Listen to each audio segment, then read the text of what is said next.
At birth, his mom gave him the name Robert Sylvester Kelly, but to the world he was known as the recording artist R. Kelly, the songwriter and record producer. As a recording artist, R. Kelly was credited with helping to redefine R&B and hip hop, earning him the nicknames such as the King of R&B, the King of Pop Soul, and the Pied Piper of R&B.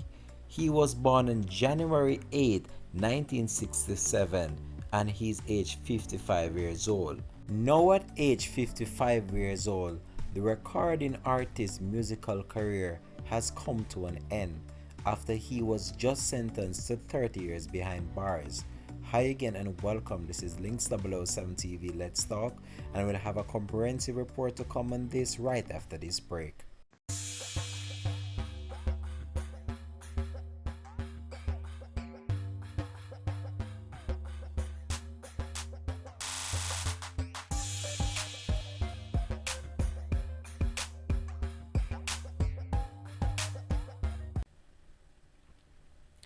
Welcome back and thanks for joining us. This is Links007 TV. Let's talk.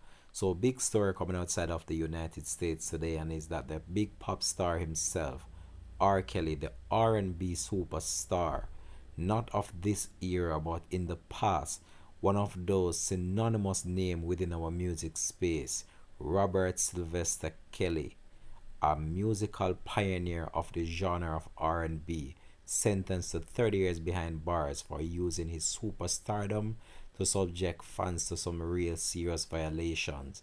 The songwriter and also a producer was convicted of racketeering and also sex trafficking last year at a trial that accusers gave their voice in order to help in the conviction today.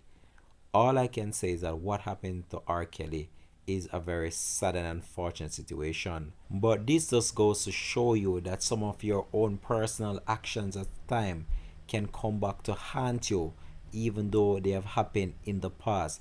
Because this situation that took place with R. Kelly, these would have took place years ago when R. Kelly was at the prime of his musical career. And now this has landed him behind bars for 30 years. So his lawyer gave a statement after the conviction, and they have actually stated that they are about to appeal this conviction based on some of the charges that were laid against R. Kelly. They are not agreeing with them. But this was an individual who had superstardom behind his name, and he was well recognized right across the world. And now look what happened to such a good and wonderful musician, a man that has toured the world with his musical craft and has captured the hearts of many right across the world.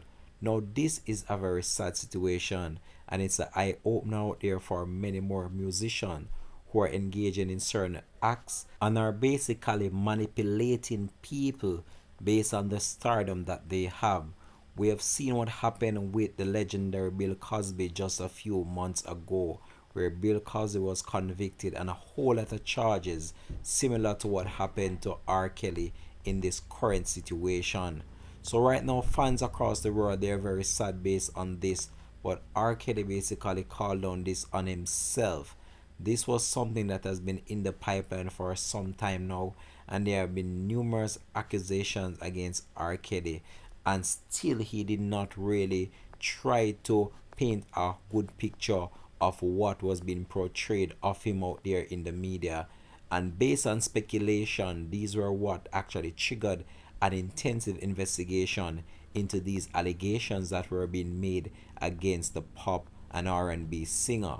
Now, this has landed him 30 years of his life behind bars. Now, if he's not successful with this appeal process that he's about to go through, this would be the end of one of the greatest R&B singers of all times.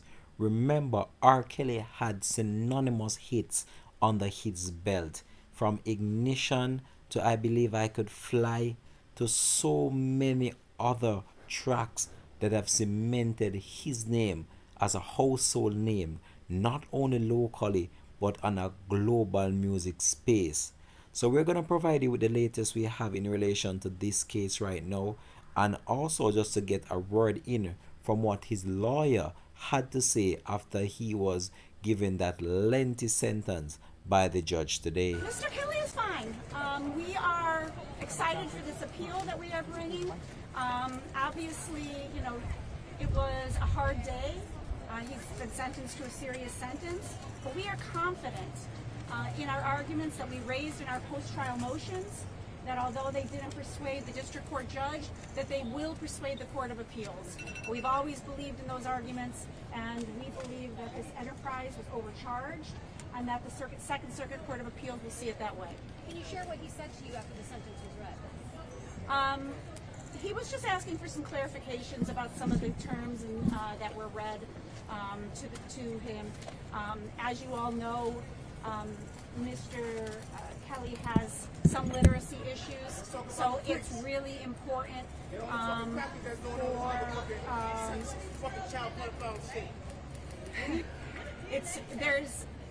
there's a great deal of things that have to be explained in a little more slowly. He could have gotten life. How do you feel about 30 years? Well, I mean, obviously he's devastated. 30 years in prison is like a life sentence for him. But at the same time, we knew the government was asking for 25 years. We were prepared for what the judge might impose. So it didn't come as a great big surprise. We were prepared for it, and we are now prepared to fight this appeal. For us, it's just the beginning of the fight, frankly. So we were prepared going in for today, and he's doing okay with this fight. He had his strongest argument. Excuse me. Why did he not want to make A statement Excuse of me. allocution? Well, that was on advice of Ma'am. counsel. That was on my Ma'am, advice. come on. Why? Because he has pending cases. It's obvious. He's got pending cases. Play with it. And he has a Fifth Amendment right to remain silent, and I advised him to invoke that Fifth Amendment right. I promise you, he does want to make a statement. He will make statements eventually. So that was one of the lawyers representing the embattled entertainer R. Kelly. So with that said, now I'm going to bring you over to what the prosecutor had to say after the lengthy sentence was handed down to the former recording superstar R. Kelly. Moments ago, R. Kelly was sentenced to 30 years in prison. This is a significant outcome for all victims of R. Kelly, and especially for the survivors who so bravely testified about the horrific and sadistic abuse they endured. R. Kelly is a predator, and as a result of our prosecution, he'll serve a long jail sentence for his crimes. With the aid of his fame, his money, and most importantly, his inner circle, R. Kelly preyed upon children and young women for his own sexual gratification for decades. He used coercive control, exemplified by a pattern of isolation, rules, dependence, threats, intimidation tactics, physical abuse, and at least once, the presence of a gun, to force victims, including minors, to engage in sexual activity with him and others, and to become unwilling participants in the pornographic films he wrote, produced, and directed. He continued committing his crimes for almost 30 years and avoided punishment until today. Today, the sentence shows that the witnesses reclaim control over their lives and over their futures. These are voices of mostly black and brown women and children that were heard and believed, and for whom justice was finally achieved. This is a victory for them, for justice, and for future survivors of sexual assault. Victims of sexual violence must be heard, perpetrators must be held accountable, and our women and children must be protected. That was one of the prosecutors that gathered and led evidence in court to convict, and also with the sentence that was handed down to R. Kelly. So what happened with R. Kelly? 30 years behind bars, a musical career that spanned decade, totally wiped out based on the action of the singer over a period of time. And it just goes to show you that the prosecutors were just trying to send a strong message that these types of actions will not go unpunished. And it just goes to show you with the lengthy sentence that they had appeal for the judge to hand it down, and the judge actually adhered to those regulations and handed down a hefty 30-year sentence on the R&B superstar, which if this is upheld by the Court of Appeal, then we know that he'll have to serve years behind bars before he is eligible for even parole, whether that will be granted, yes or no. However, we'll continue to track this story and provide you with more information to come on this. This has been Links 007 TV. Let's talk. Thanks for watching.